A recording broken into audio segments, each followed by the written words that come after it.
السلام عليكم ورحمة الله وبركاته. ازيكم عاملين ايه؟ يا رب تكونوا بخير.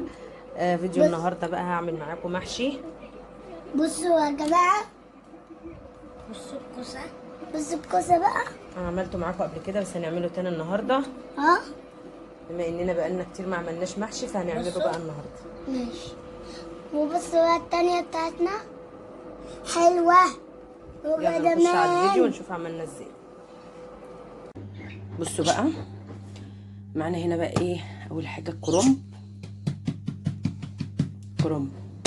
طبعا انا الكرنبايه دي هتبقى كبيره عليا فايه اعمل منها على قد ما انا هحتاج، والباقي هشيله في الفريزر. ودي الخضره. أنا طبعا انا بعمل الحاجات دي قبل ميعاد ما بعمل المحشي بيوم. طبعا انا هعمله يوم الخميس، فالنهارده الخميس يعني. فامبارح بقى اللي كان الاربع رحت جبت الحاجه والخضره غسلتها وخرطتها. وكمان هعمل جنبها باميه ويكا، عشان احنا بنحب يا ملوخيه يا ويكا جنب المحشي. بما ان بقى الباميه لسه طالعه جديد، فجبت ايه بقى، جبت نص كيلو كده ويكا نعمله جنب المحشي. طبعا بطل الحلقه الورق العنب، برضو انا ايه منضفاه من العروق بتاعته. معانا هنا فلفل وبتنجان. بتنجان بقى البلدي الاخضر اللي بيلمع ده، وكوسه برضو انا قورتهم من امبارح. وكمان جبت الفراخ لسه جايباها دلوقتي اهو. وبما اني بقى جبت الخضره وعملتها، فانا معديه كده لقيت واحد بتاع خضره قاعد، فلقيت الخضره كده بتلمع وشكلها حلو وخضره او كده. فكانت الخضره معايا هنا، الشبت كان قليل، انا بحب الخضره كتير، فقلت ايه ازودها يعني بحزمتين شبت تاني عشان انا بحب الخضره. طبعا هنا الصلصه انا عملتها من امبارح برضو. طبعا عملت ايه بقى واقول لكم بقى معموله بايه. الصلصه دي معموله بالزبده البلدي. في العيد ابو كريم وعلي جوزي يعني وحماتي وكريم واحمد راحوا البلد، سافروا البلد الصعيد بتاعتهم.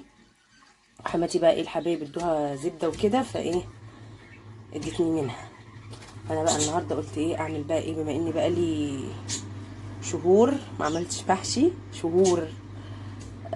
عملت بس منه ساعة يوم العيد. لا الوقفة، عملت يوم الوقفة كان ورق عنب بس. كانوا العيال يعني خلاص بقى صبرهم نفد على المحشي، فطلبوا محشي، فما قدرتش ان انا اجيب بقى كل الانواع. نقيت اكتر حاجة بيحبوها، واكتر حاجة بيحبوها في المحاشي الورق العنب. فجبت لهم ورق عنب وعملت لهم بس ايه ورق عنب بس. بما اني بقى لي شهور زي ما قلت لكم ما عملتش محشي، والله داخله على 3 4 شهور اهو ما عملتش محشي. فقلت بقى ايه اعمله بقى ايه واظبطه النهارده. عملته بقى البصل عادي، خرطت البصل وشوحت البصل بالسمنه والزيت او الزبده والزيت. حطيت بقى ايه بعد ما خرطت البصل والطماطم وعصرتها في الخلاط يعني وكده. ساعات بعمل ايه البصل الغسالة، معلش بغسل الحافظة. البصل وانا بشوحه بحط معاه قرنين فلفل. ماشي، بحط معاه قرنين فلفل يتشوح مع البصل، يا اما مع الطماطم وهي بتتعصر بحط برضو قرنين فلفل كده ايه يتعصر. بما ان انا مش هينفع اكل حاجه حراقه، فانا كنت حاطه ايه فلفل رومي. تمام. وطبعا ايه هتتسبك بقى واحط لها التوابل بتاعتها، الملح والفلفل البهارات ومكعب مرق دجاج، اي حاجه بقى عندك بتحب تحطها في المحشي بتحطيها. بس كده. انا من طبيعتي يعني ان انا بحب اعمل المحشي بزيت، بس لو حبيت اطعمه شويه وقت ما باجي اسويه بروح حاطه معلقه سمنه كده ايه على الوش، وبعد كده اسقيه بالشوربه. بس كده. هشوح بقى اكمل تسبيكه الصلصه واحط لها التوابل، عشان انا مش حاطه لها توابل ولا ملح ولا اي حاجه. وهنحط بقى الرز ونظبط الدنيا. حفلتنا النهارده حفله المحشي، بما اني ايه زي ما قلت لكم بقالي شهور ما عملتش محشي، فاحتفالي بيه هيكون رهيب بصراحه. انا بسلق الكرنبايه. انا ايه فرطت الورق بتاعها كده عشان ايه لقيت الحله هتبقى صغيره عليها ففرطتها كده من بعضيها. انا ما بحبش اعمل الموضوع ده، بحب اسلق الكرنبايه كده على بعضيها بس عشان ايه اخلص ما استهلكش ميه كتير، عشان هجيب حله تاني هتكون حله ألمونيا وتغلبني في الغسيل. وده ورق العنب اهو بيتسلق. حطيت هنا ملح، ليمون وشويه زيت كده. الميه طلعت كتيره شويه في الحله. وهنا طبعا حطيت ملح. بس اسلقهم بقى ونشوف هنعمل ايه تاني.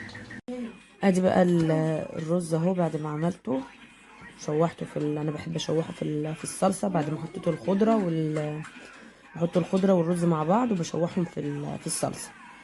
ودلوقتي بقى كده ايه ابتديت اهو بحشي في الورق العنب، بلف في الورق العنب. العيال بيلعبوا على الكمبيوتر، ما تركزوش مع الصوت. انا هقدم عليهم كلهم. ادي بقى المحشي بتاعنا بعد ما حشينا البتنجان والكوسه والفلفل في حله واحده والكرنب. انا بعمل كله مع بعضه ما بيجراش حاجه، ومتعوده على كده ان بعمل المحشي في حله واحده.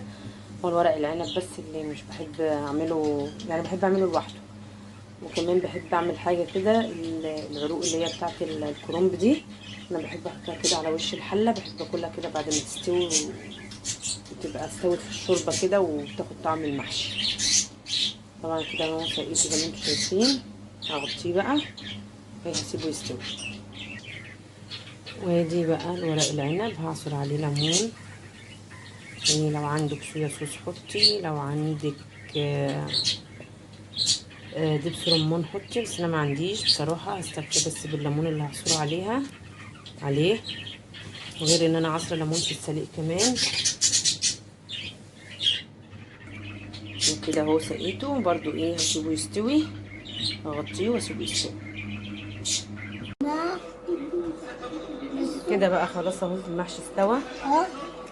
بص المحشي استوى اهو. بس كله شفتوا؟ فرحان يا برا انك هتاكل محشي؟ هناكل ايه النهارده؟ محشي. تحب المحشي؟ بقالك قد ايه ما اكلتش محشي؟ كده كتير. اليوم الوقفة. بص وقبل الوقفه فين دي؟ بس مش انا اللي كنت عاملاه. دي فين؟ عامل ايه انما بقى؟ المحشي بتاع ايد ماما بقى. ايه يا ماما؟ كل تسلم ايدك. بتحب ايه يا براء في المحشي ده؟ بتحب ايه؟ ورق العنب؟ طيب انا والشيف. وانا بحب يا ماما. بتحب ايه؟ بتنجان وده وورق العنب؟ انا بحب الكوسه كرنب. والكوسه بصوا. وانا بحب كل انواع المحشي. وانا